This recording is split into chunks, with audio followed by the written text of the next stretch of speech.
and BBE for hosting us at this event, please, everybody.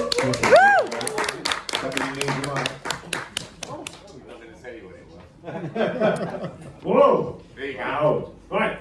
So my name's Mark. I host author events, mainly about music books, under the name the Rock and Roll Book Club. And a couple of months ago, my good friend Dominic, who's a neighbour of mine, tipped me to this fantastic book, How Not to Be a Music Producer, by this man here, Morgan. He said, have you heard of this? This is a fantastic book, sent me a PDF, and it is a really great read. And he said, can we do a launch for this? I said, we'll give it a go. So thanks to each and every one of you who've come along. There are a few people. Thank you. There are a few people who haven't made it. I'll put that down to the fact that it's a beautiful evening out there. The Weaver light isn't working, and all other manner of excuses. Yeah, everything. So Morgan, welcome. Congratulations on publication of How Not to Be a Music. This is the most I've ever had at a gig. And I'm not doing anything, so perfect. So we're just going to have a chat about the book. Now I appreciate maybe not a lot of people here have had the opportunity to read this book because it's only out today. Dominic and I have both read the book, so we have an advantage over many of you here. So we're going to ask a few questions just to kind of kick things off. What I would say, it's increasingly important in this day and age that anybody who brings out a book, they live or die on reviews, just like records. This book, I'm advised, will be on Amazon soon.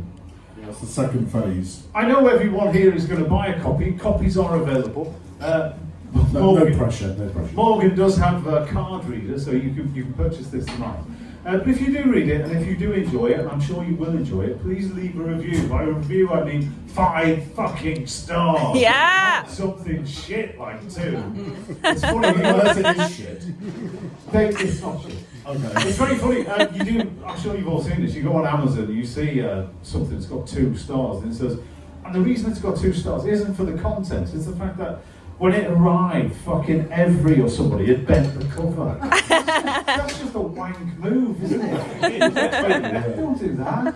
But no, it's really important. So Amazon Goodreads on your socials. If you enjoy it, please, it would help Morgan enormously.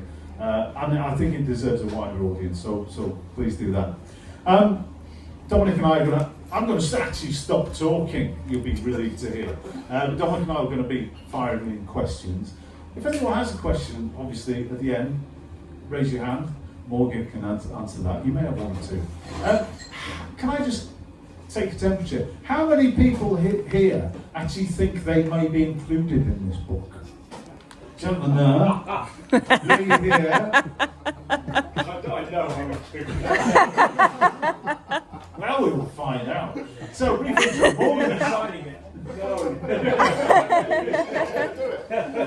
So a good friend Morgan here, Morgan Howell, aka Soul Persona, has worked in and around the music industry for over 30 years. As a musician, a producer, writer, an educator. There is a chapter in the book. You're making me sound too good here, mate. Thank you, that's my job. Educator and independent artist. His career has spanned bands, studios, teaching roles, and self-directed projects. Apparently, now I've taken this from the back of the book. Okay, yeah. So someone slaved over this sentence. He has operated at the, get this, come in! They've got food! Come in! Don't be shy! I'm still doing the intro, I've got another 40 minutes. Right, so get this. Morgan operates at the intersection of creative ambition and practical survival. Who the fuck wrote that? Someone clever, mate. Yeah, I like it, mate. Carry on. Under the name Soul Persona, he has released a substantial body of work rooted in soul, jazz funk, and rare groove traditions. Ladies and gentlemen, I'll give you Morgan Howell. Thank you very much for coming. Thank you very much. Now, How Not to Be a Music Producer draws on these experiences, your experience, and examines the realities of the creative labour process across several decades of industry change, from its analogue beginnings to the digital present.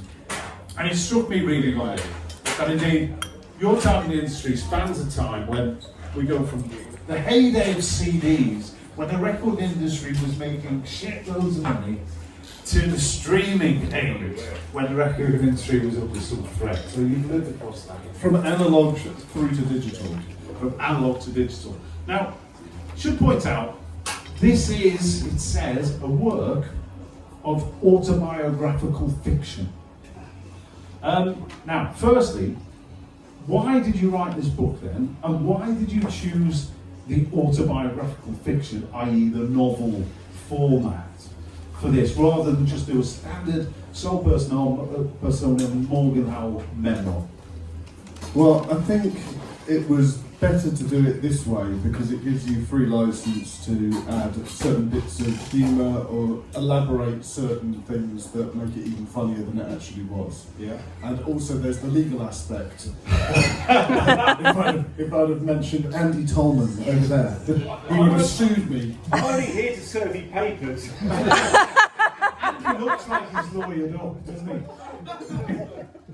I spoke to one of my friends who's in the book and they told me I should be expecting a letter from their lawyers. So. See, that means you're a proper author. Yes. They've all had that. Morgan, had you done any writing before? Music reviews in magazines, attempts at books? Was this the first go? Well, I was a rapper back in the early 90s, so that was my only attempt at rapping or writing, which I used to call Prove writing. it! Motherfucker. Yeah, whatever. Bitch. Like that? Good. Now, you have described this book as well, the catchy little title, but like Rocky, but without the win. Expand on that. Well, Rocky is my idol. If I could choose a dad, it would be Rocky, because I just loved the fight. From the very beginning, I just wanted to succeed. And you know when you see those Rocky training montages, I used to watch them religiously, like the video would rewind and forward and it would just be all a bit like one of those porno films back in the day, which had been sort of played too much in that certain bit. But mine was the Rocky montage, and I used to try and recreate that, and it just gave me the determination to just never give up at whatever I did. So I think Rocky is probably the reason why I'm still going. Now, I don't want to give too much away, but reading this, I felt actually there are slightly more wins than there are losses in this book. So, but I think we have to leave that to the readers to decide. Yeah. What I would say for me, I found this a very engaging read, and it captures really well. So it covers that span from the 80s when when you, or rather your protagonist, that we'll talk about in a bit, starts learning drums. So it goes from the 80s, comes to the 90s, and kind of the noughties. It's got wonderful attention to detail. I sense this was very important to you. The clothes that people were wearing at any particular time, the cars that day or you were driving. You detail these in I think, a wonderful way. Was it important? Was that a key thing to the book, having that? Well, my dad got one of the first Sierra Sapphires that were ever made. And we lived in a little place. No one's making a big woo, no one's Sierra Sapphire in the house? They're all Cosworths. It was basically a Sierra with a boot. And we've got one of the first ones. And I think back then, when you were at school, we had all these things like, things like headrests in the back and electric windows in the back seat was massive back then. Even a coin, somewhere for your coin change was huge. And the winder, where you wind it to open it and the opposite way to make it tilt. Things like that was a huge novelty, and I was fascinated by it all. And if it was topped off by like a huge sort of sound system, which I think they sort of said that the pioneer revolutionary 6-speaker sound system, that just really floated my boat. So car stats were just my thing. So I absolutely love cars and car stats. There's a lot of that in here. Not Ferraris, things like Sierras and is Astras and stuff like that. Or as we discussed, one of the characters has a Montego Van Damme Plat. The Van Damme Plat. Leather seats, reclining seats in the front, and I think it was electric reclining seats, which were... It's unbelievable, really. I know, 1987, isn't it? Beautiful car. Now, of course, the protagonist in this is a thinly disguised Morgan Howe, a person by the name of Harry Harrison Williams. Harrison Williams. My mum's maiden name is Harrison, and my niece's surname is Williams, so I thought I'd just put them together and make a hybrid name. Again, for me, a likeable protagonist in the novel, and we follow the ups and downs of his musical career. Mainly downs. Can I ask you this? Novels set in a musical landscape are fairly rare, but there have been a few in recent years. Did anyone watch? I think it was on Disney. Daisy Jones and the Six. Anyone see that? Yeah. That was a massive success. Again, it's basically a thinly disguised Fleetwood Mac, I think, isn't it? Something like that. There's a book by the manager of the farm, Kevin Sampson, called Powder. Anyone read that? This, for me, these are really good. There are very few. I do these. I host author events. They're about music. I read a lot of music memoirs, a lot of genre stuff, and the occasional, because they're fictional books. But this is up there with those I just mentioned. I mentioned Daisy Jones and the Six because these things get made into TV series that are put on Netflix or Disney and Apple. And when you read this, and you read it through that prism, I think the characters, we'll come to some of the characters in a bit, are very strong. You draw them very well, and you can see, you can imagine actors like Gary Oldman or whoever. Well, maybe carry on, yeah. Sylvester Stallone? Well, I reckon we could, I reckon, because of that link, I reckon Sly could be in there. Cameos, little nice cameos, Yeah. Sylvester But Stallone. anyone, around 70s cop show thing Oh, as well. yeah, let's do it. Perfect. I've got the trumpet and the soul thing yeah, going yeah. on. I think it That's was the story coming, yeah, isn't it? nice. That's a cool one. Now the book starts off, I say we're introduced to the character Harry Morgan in school, and one of the key moments at the start of the book is daydreaming in class. Harry is kind of taken to task by his teacher, and in his pocket he has a cutting from a magazine, and it's about a musician. But what was, I think, interesting, and I think this is real in your life, the article he's got isn't about a rock star, it's about a session player. And there was something about the session musician, that musician, that really appealed to you. Tell us what it was about the session man rather than Keith Moon or Phil Collins. Well, as a drummer, at the time when I saw it, I'd never actually played drums. I just saw this article my gran had sent me in the post of a session drummer. I think he was called Clyde. I can't even remember who he was. But it was a session drummer, and he was in the back of a taxi, and he had a Frankie Says Relax t-shirt on, and he had a pair of drumsticks in his hand, and a pint of lager in the other. And he had all these sort of stories, and in between he was a taxi driver. So he was a session drummer and a taxi driver. And I always wanted to be a lorry driver when I was younger. What's all that about? And I thought, well, if I can be a driver and play drums, that'll be the perfect gig. So that's what I strive to do. And at various points in the book, you are doing both of those. Yeah, I ended up with DHL. Now, are there any drummers in the Living the house? dream. Are there any drummers in the house, apart from Morgan? I'm the only drummer, so if there's a drum kit now, I'd be the best person. I was going to say, I would recommend this. This would be an excellent read for drummers because throughout the book, his love for various drum kits is shown by the enthusiastic writing. You described the first kit that you and perhaps Harry got, which was the Tamar kit. Yeah, Tamar kit. And then you got Sonar with Zildjian cymbals. Yep. Zildjian K cymbals. Zildjian K, which are top of the range. Then you graduate to the DW brand. We get better. Yeah. So I say this would be an excellent read for drummers, but as you know, drummers can't read. So it's there was bits of colour that I liked. So I'll admit I have been. I'm not a user, but I have in the past bought copies of magazines that encourage you to buy Moog synthesizers and things like that. Yeah. So it speaks to me. Harry, the protagonist, and you, I'm guessing, have some very early studio experience. So, age 14, you first step into a studio. or Harry does. So I'm assuming that you may have done that as well. That's quite early. Yeah, I'm trying to remember where it was.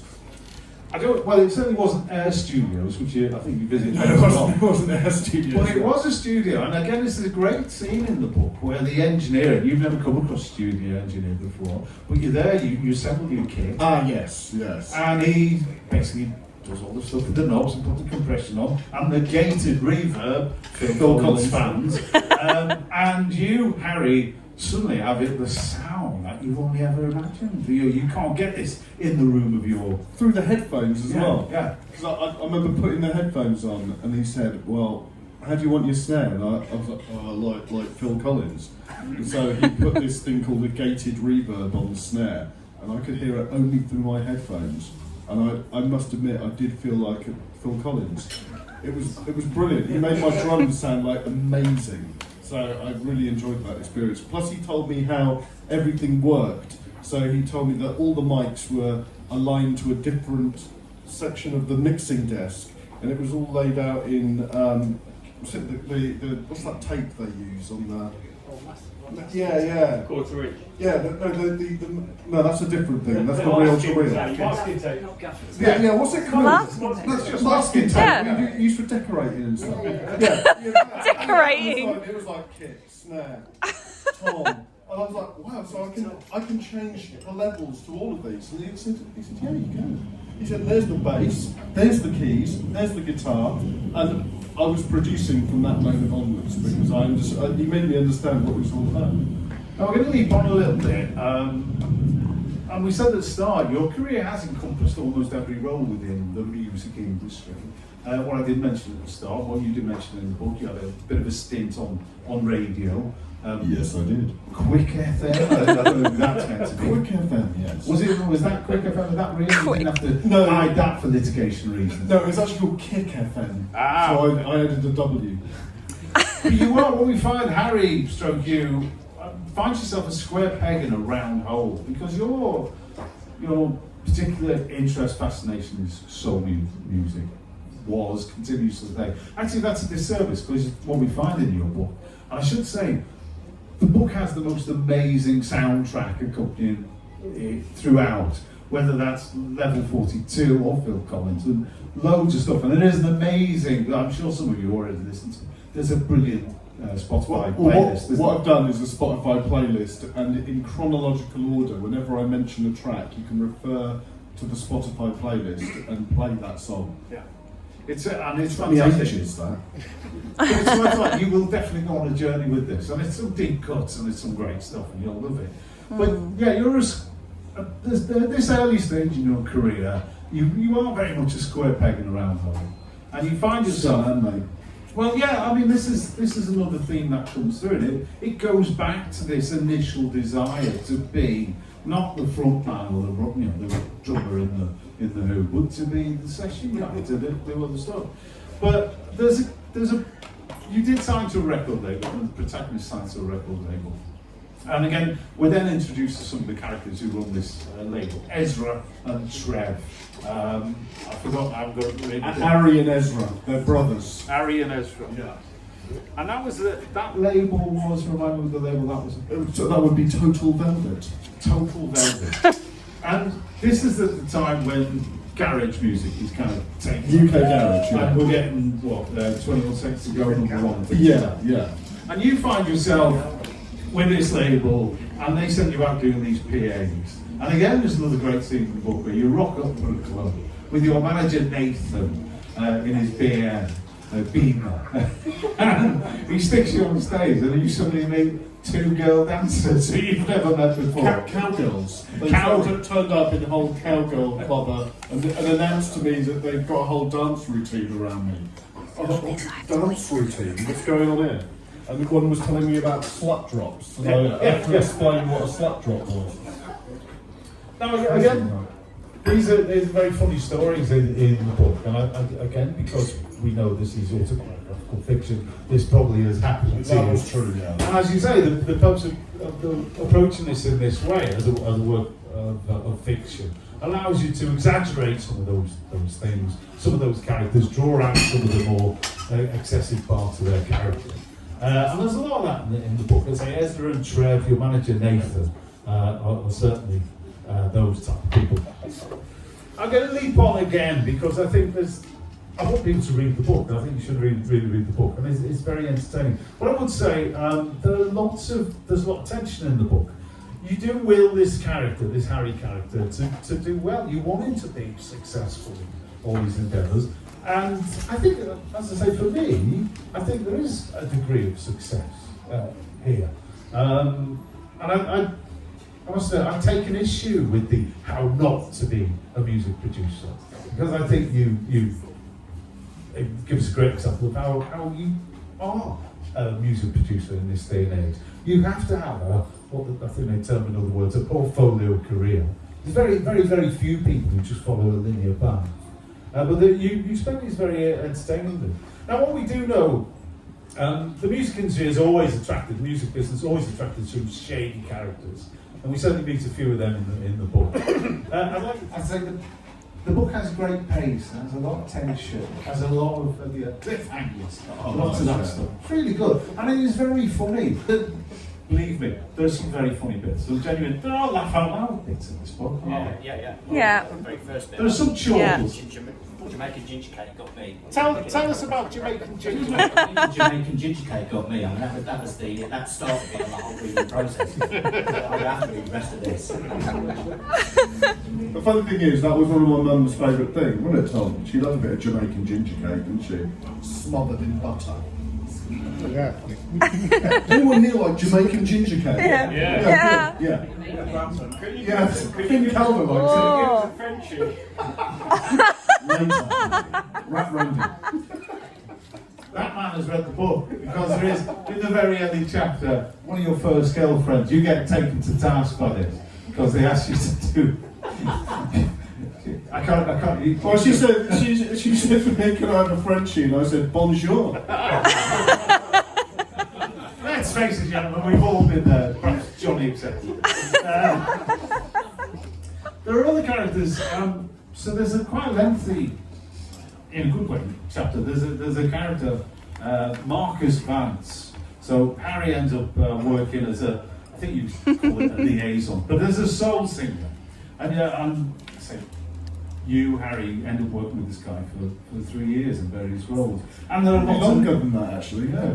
lots of adventures. I mean, you are there's the word factotum. You kind of go for it in some ways, but not solely. And in fact, tell us about how you first meet him, because it's one of those great moments when there's somebody who's got proper jobs in the industry, and you are at something where a load of producers are trying to pitch to him songs and stuff, and you're feeling a little bit, because you feel like you're dead. So you decide, actually, I'm not going to do this. But then, as you try and slink out of the room, you're stopped by Marcus, who says, where the fuck are you going? Yeah. And you play him a track off the CD you brought, and he's blown away by it. And he says, hey man, I can't do this voice because I can't either. Hey, motherfucker, who's singing on this track? Get that motherfucking track. It was like that, actually, yeah. Just like that. And it was you. Yeah.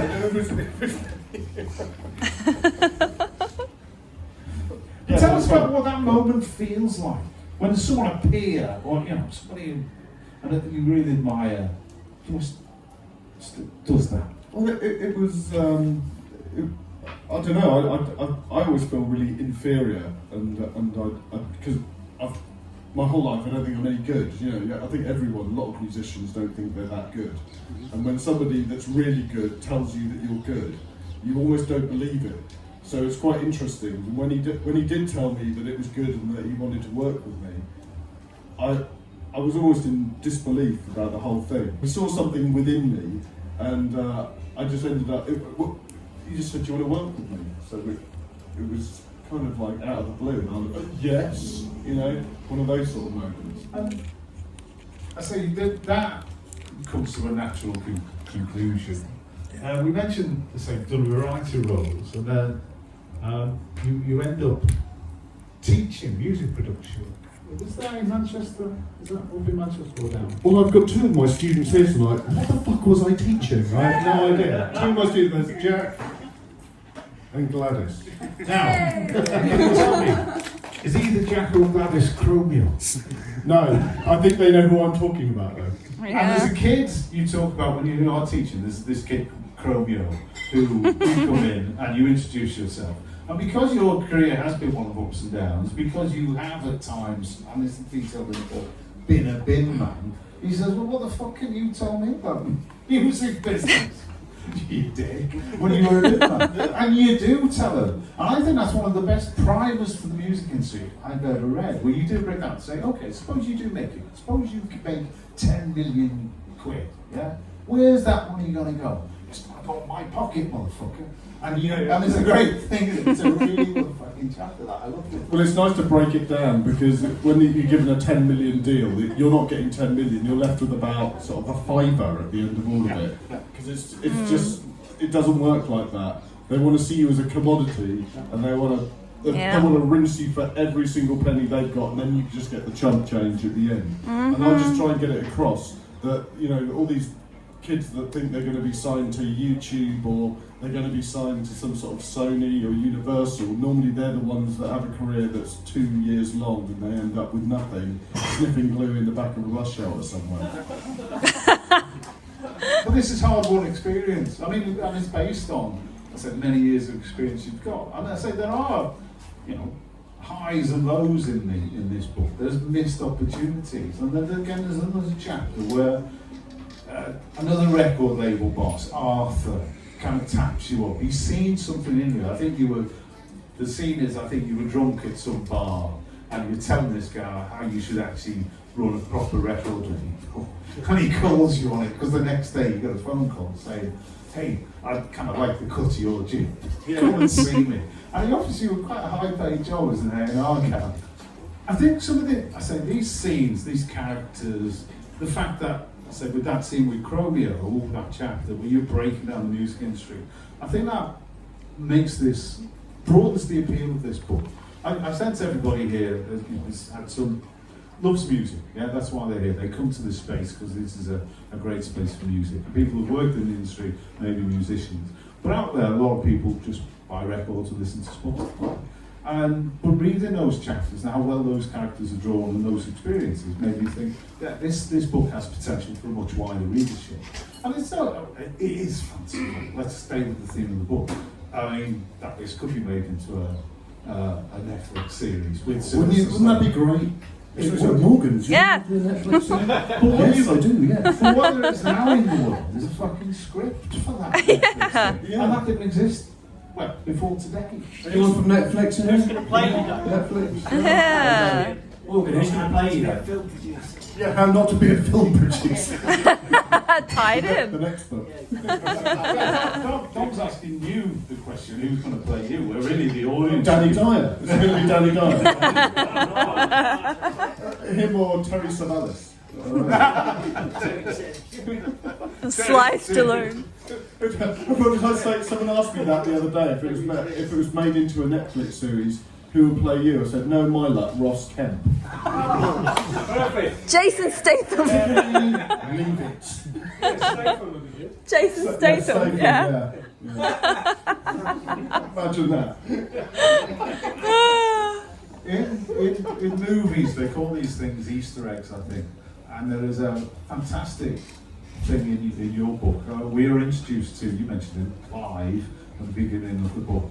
And at the end, there is a beautiful moment with Clive, which I'm not going to tell anyone about because they have to read the fucking book. But it is a fucking book. A very nice touch. Can I just say, Morgan? That was nicely done. I thought, oh, fucking fair play, mate. Well done.